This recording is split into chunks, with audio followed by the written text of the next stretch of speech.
সেনাবাহিনীর ভিতরে থাকা গুটি কয়েক যারা ওই ফ্যাসিস্টের দালাল ছিল, তারা একটি কমান্ড করে, যে কমান্ডটি দেশ দেশের মানুষের জন্য ভালো নয়, বরং ব্যক্তি স্বার্থের জন্য।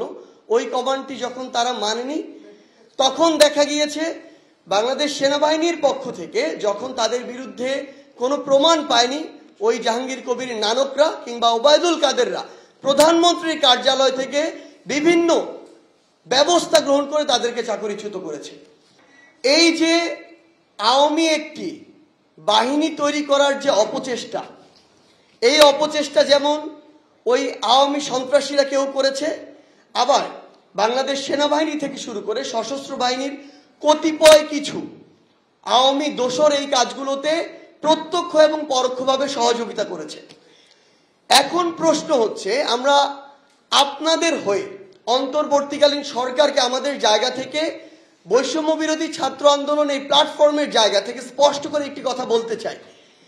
এই যে দোসররা ছিল, তাদেরকে যদি শুধুমাত্র চাকুরিচ্যুত করার মাধ্যমে আজকের এই ঘটনাটি শেষ করে দেয়া হয়, তাহলে আগামীতে যে ঘটনাটি হবে সেটি হচ্ছে যে অনেকেই আবার কোনো একটি ফ্যাসিস্টের দোসর হয়ে এমন কিছু ঘটনা করবে, যে ঘটনা হয়তো সে কয়েকশো কোটি টাকা বাগিয়ে নিবে, অসংখ্য মানুষের জীবনহানি করবে, কিন্তু তার মাথায় এই চিন্তাটি কাজই করবে না যে এই কারণে যদি আমার শাস্তি শুধু এটি হয় আমি চাকরি হারাবো আর কিছু না হয়, তাহলে আমি চাকরি হারাই, আমি তো কয়েকশো কোটি টাকা পেয়ে যাচ্ছি, দেশ এবং দেশের বাইরে পুনর্বাসন পেয়ে যাচ্ছি, তাহলে আমার চাকরি চলে গেলে সমস্যা কোথায়?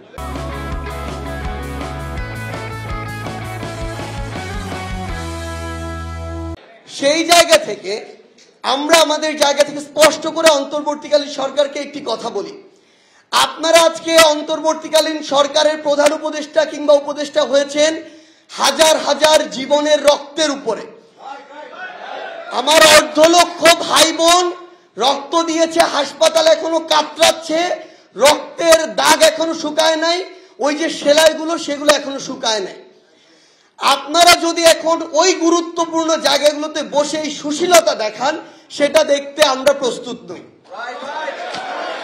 আমাদের জায়গা থেকে স্পষ্ট বার্তা, যে কথাটি বলা হয়েছে, এই পুরো সিস্টেমটিকে আবার পচন ধরানোর জন্য ওই অল্প কিছু পচা মানুষই যথেষ্ট। আমরা পুরো পচা শরীরকে রেখে মাথা যদি ভালো একজনকে দিয়ে প্রতিস্থাপন করি, এরকম কোনো সিস্টেমই নেই যে ভালো মাথা দিয়ে বাকিটুকু ভালো হয়ে যাবে, বরং ওই পচা শরীর দিয়ে মাথাটুকু পচার সম্ভাবনাই হচ্ছে সবচেয়ে বেশি। সেই জায়গা থেকে যাদের বিরুদ্ধে এই প্রত্যক্ষ প্রমাণগুলো রয়েছে, ডকুমেন্টগুলো রয়েছে, তাদের বিরুদ্ধে অবশ্যই এই ব্যবস্থাটি নিতে হবে। আমরা স্পষ্ট করে এখন দেখি যেই ফ্যাসিস্টের দোসররা তাদের জায়গা থেকে হুকুম দিয়ে ছাত্রলীগ, যুবলীগ, আওয়ামী লীগকে অবৈধ অস্ত্র সাপ্লাই দিয়ে আমার দেশের এই যে জনগণ যারা সত্যের পক্ষে নেমেছিল তাদের বিরুদ্ধে গুলি ছড়ানো হয়েছে, রক্ত ঝরানো হয়েছে, মানুষকে নির্মমভাবে হত্যা করা হয়েছে। সেই যে দোসররা ছাত্রলীগ, যুবলীগ, আওয়ামী লীগের, তারা হয় দেশের ভিতরে এখনো আছে, না হয় দেশের বাইরে পালিয়ে যাচ্ছে। এই যে পালাতে পারছে, তাদের যে ইনফরমেশনটি, এই ইনফরমেশনটি তো ওই গোয়েন্দা সংস্থার তো অবশ্যই সরকার কাছে পৌঁছে দেওয়ার কথা ছিল।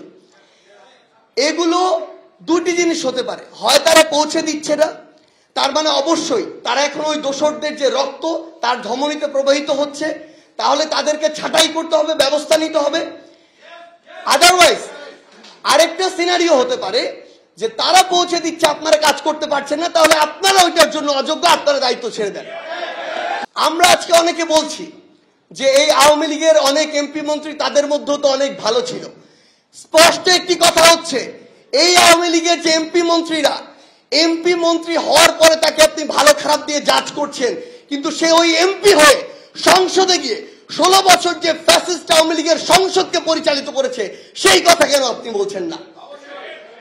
তাদের যদি ন্যূনতম ওই ব্যক্তিত্ব থাকতো, তাহলে তারা ভালোটাকে ভালো বলতো, খারাপটাকে খারাপ।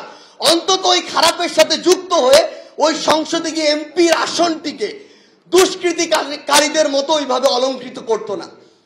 তাই যারা প্রত্যক্ষ এবং পরোক্ষভাবে ওই সরকারকে, ফ্যাসিস্ট আওয়ামী লীগকে সহযোগিতা করেছে, তাদের বিরুদ্ধে যে ব্যবস্থা নেয়ার, সেই ব্যবস্থা এই অন্তর্বর্তীকালীন সরকারকে আমাদের সময়ে শেষ করতে হবে।